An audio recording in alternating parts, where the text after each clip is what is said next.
There's supposed to be an eyelet right here, and it's come off. Put some there. There, it's in. Pull really tight. Get the tension on that electrical tape. That's completely repaired. Okay? Hey, it's Greg here with Outdoors on the Cheap, and I got an old fishing rod. This rod is like 30 years old, right? It's an old, can't remember what the brand is. Don't know. It's worn off. I wish I knew what the brand is, because I'd recommend this brand, because this has been through it all. And it's been put through its paces over the years.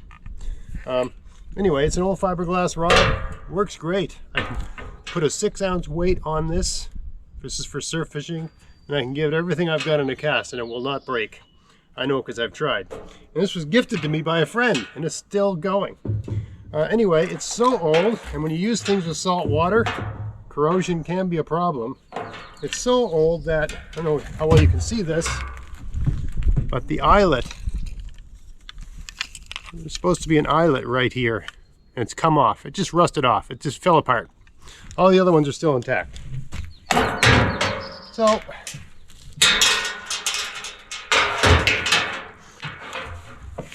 you can still, it's a middle eyelet. It's not the bottom eyelet. It's sort of up one from there. You can still use a rod without an eyelet. And a lot of people, they get rid of the rod when this sort of thing happens. But I mean, this is a good rod, and I've got some great memories with rod, and I've caught some big striped bass with this rod.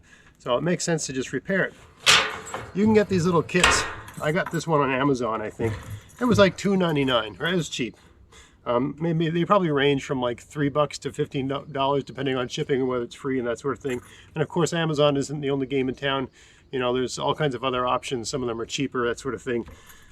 So, I mean, the sky's the limit. Anyway, I went and I got different sizes, right? You can see it's got a wide range of different sizes, right? I just found surf rod eyelets. I got the one with the porcelain guide, okay?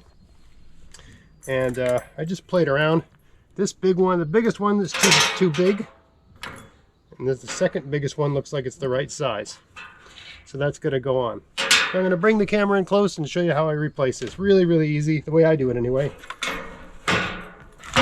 I think the mistake a lot of people make is they think they have to do a professional job of replacing these things. And you know, if you've got that in you, that's fine, but you don't have to. A little crazy glue, and electrical tape is all you really need. All right, so let's get out of here. Okay, so here's the original place where the guide originally went, right? And there's it was wrapped around. These have wraps, and I can almost get it in. And I think with a little bit of encouragement, I can actually do that. I just make sure that there's nothing in there. There's a bit of room for something to get in. Prying like that. Do the same thing over here. Okay. Make sure that's clean. I find the best crazy glue kits are these ones with multiple little ones, because once you use one of these, it's basically garbage. So you only get one use. Alright, so I'll pop that. Oh, I already got some on my hands, just like that. Isn't that always the case? Alright, so I'll put some there. I'll put some there.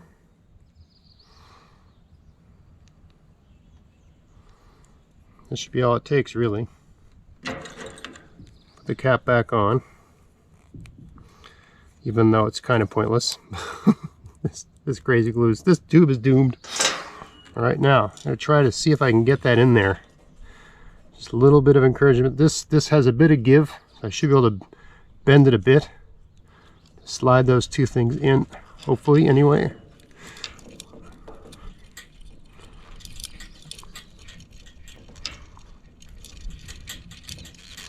There, it's in.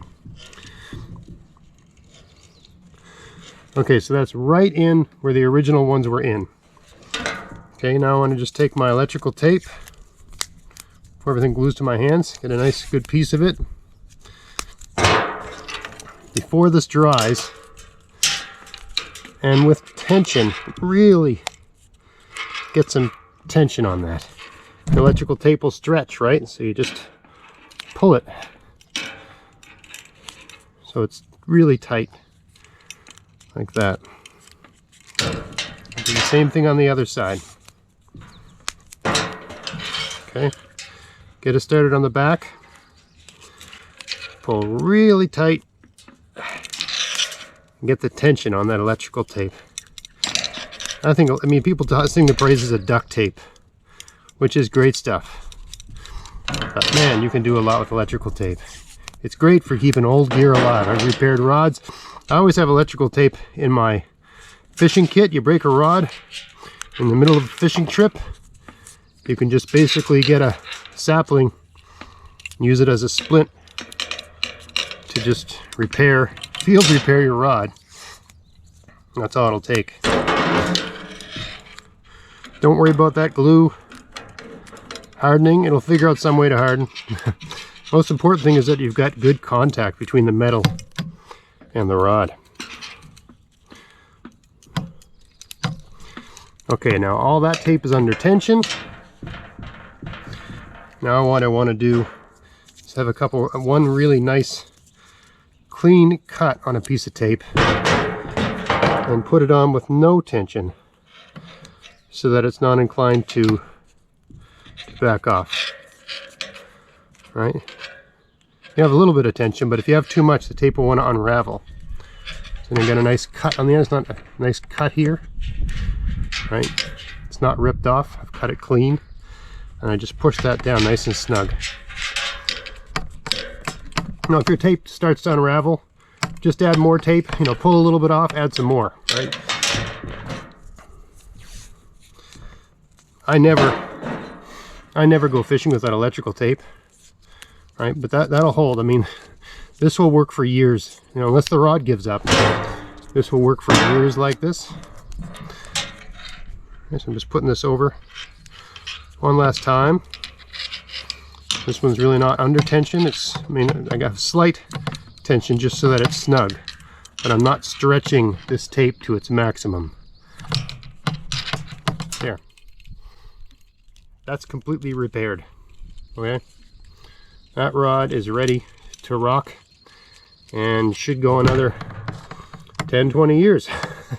Right? Maybe as long as I go. Right? This is my favorite rod, even though it's old. And you can tell from the handle, right? Seen a lot of action. Right? I don't baby my gear. I think the plug came off the end, so I repaired that with electrical tape. Right? But she's still going strong. That's one quick, easy, inexpensive way to repair a rod. I mean, rods these days can cost anywhere from 30 bucks to 300 bucks. I think this one was a mid-range, but it was a good quality rod, not a cheap rod. So by spending a few bucks, $5, $6 on eyelets, I've got a high quality rod. I don't know what this would cost today, but I've got a good quality rod that I can put on a cast. I don't know if for those who have never surf fished, you put heavy weights on, 4, 5, 6 ounce weights, and you crank to get distance.